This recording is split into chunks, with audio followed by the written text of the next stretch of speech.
in this unbelievably hot weather and enjoying live comedy here at Carmine's Comedy Club. We have a great show tonight. As the announcement just said, please silence all your cell phones, put them to vibrate.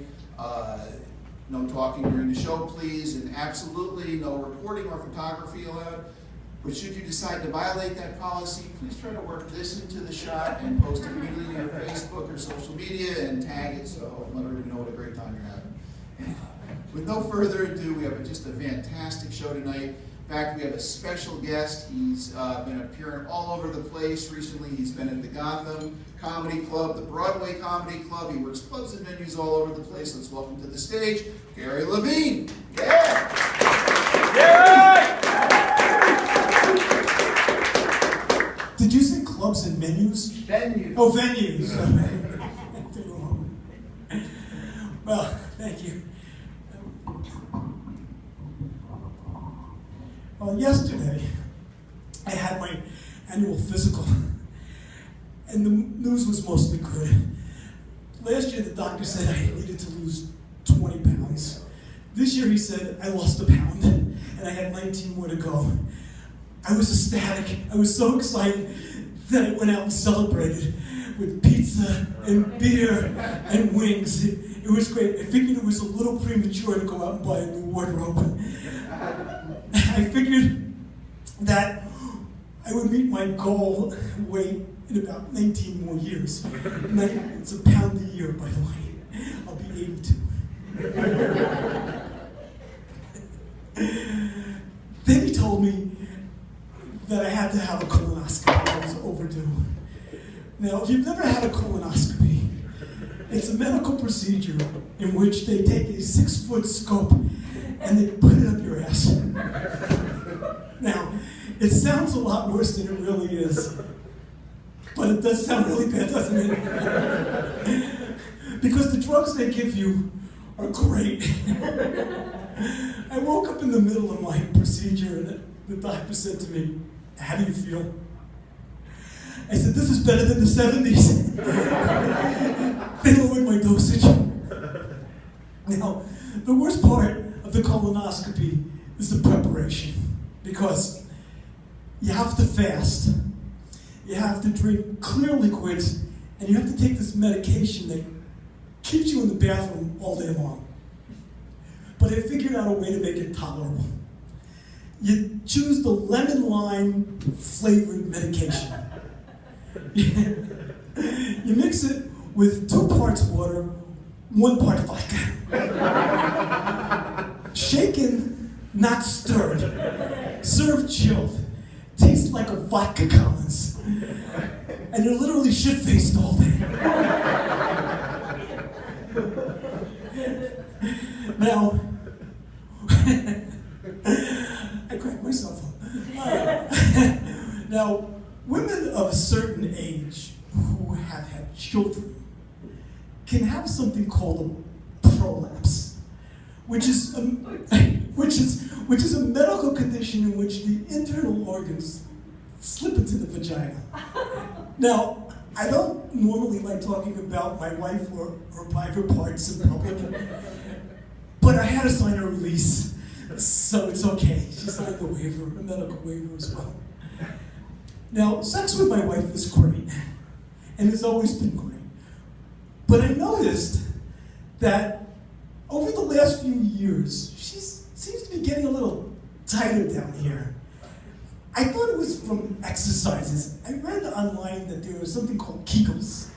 I thought she was doing Kegels. It turns out I was having sex with her bladder. Now, this is curable with surgery. But until then, she has to have hormone replacement therapy. And I noticed that ever since she started using the estrogen vaginal cream, that I started growing breasts. And my balls have nipples. But it's worth it.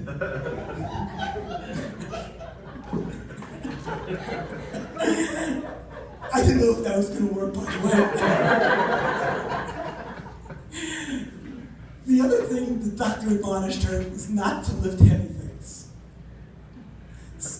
So the other day we were shopping in the grocery store, and I don't know what inspired my wife, but she went for the water. Not the 12 bottle case, not the 24 bottle case, but the 36 bottle case. She was like an Olympic weightlifter. She grabbed the bottle, the case on either side, and with a clean jerk, she lifted it up and put it into the basket. She stuck the landing.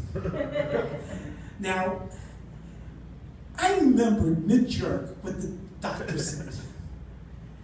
And I panicked. And I swear, I screamed at the top of my lungs, "Stop! Do you want your vagina to fall out?"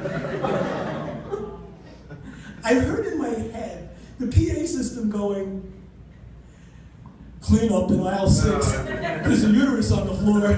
Clean up in aisle 6. My wife was mortified. By the way, true story. She was mortified and vowed never, ever to go shopping with me again, which is actually a good thing, because when I go shopping by myself, it's 20 minutes, and I don't have to worry about body parts being left behind. Now, public school teachers, I don't get the recognition that they deserve. And I was really pleased. Are there any school teachers here? I don't know if there are. But there is one over here. They don't get the recognition that they deserve, right? And so I was really pleased to read about my high school history teacher in the Poughkeepsie Journal. Hold on, let me get this. I got the headline. It says, "Cannibal Fentress, up for release from sex center." Now, despite the fact that Al Fentress was a cannibal and a killer, he was a great teacher. He would make history come alive. When we studied Russian history, he'd come dressed up as a Cossack. And when we studied French history, he'd come dressed up as Marie Antoinette, serve cake, and then try to lick our fingers clean. That should have been a clue. Then one day he came dressed as Hannibal Lecter. And the rest was history. Now, Al Fentress called me a few weeks ago, because when I am not performing comedy, I'm actually a local attorney. And he wanted me to represent him in this upcoming hearing. And I said to him, "Al, you have to change your tactics. You can't tell people that you're cured. You have to tell them that you're a vegetarian." Now, he never liked me as a student, which I'm grateful for, because I could have ended up as an appetizer. Now, a little local thing. Every year, they have a deer problem at Vassar College, and they hire sharpshooters to cull the deer. And opponents object, even though the food is given to the food bank, even though the meat is given to the food bank. They object and say that it's inhumane, and that we should put birth control in the feed. And I argued, isn't that inhumane? Won't they choke on the condoms?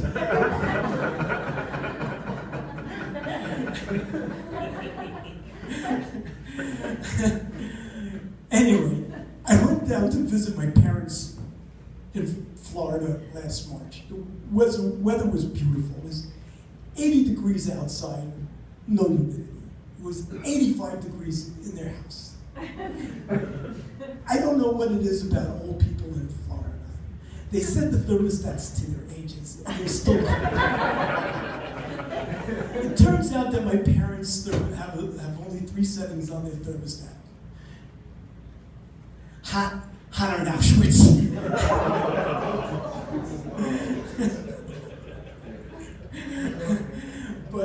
So I went down, I had a wonderful time with my parents, and I figured it was, at their age, it was time that I had the talk. I needed to know what their exit strategies were when they died. So my father said to me, I want to be cremated. I said, okay, we'll cremate you here in Florida, and we'll fly you back to New York to be buried. He said, that won't work. I said, why? He says, I'm too old to fly.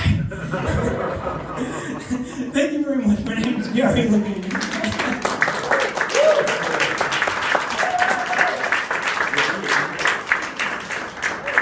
Gary Levine. From Levine, and somewhere.